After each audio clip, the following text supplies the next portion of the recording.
अंदर लाने लिए जिसे मजा वो दे रहा है दुनिया भर को ग्लोबल वार्मिंग की सजा। यानी कि हम सबसे पहले समझते हैं ई वेस्ट क्या है। ई वेस्ट मतलब इलेक्ट्रॉनिक वेस्ट, जिसके बिना हमारी लाइफ इनकम्प्लीट है।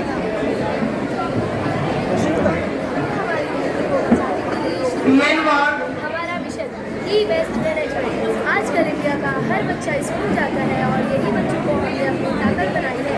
हमने हमारे जे काय तुम्ही कॉस्ट्यूम केलेलं आहे ते काढायचं नाहीये, कारण आपल्याकडे जेव्हा पाहुणे येतील त्यावेळेस तुम्हाला स्टेजवर येऊन पुन्हा पुन्हा करायचं आहे ते, त्यामुळे काढून ठेवू नका.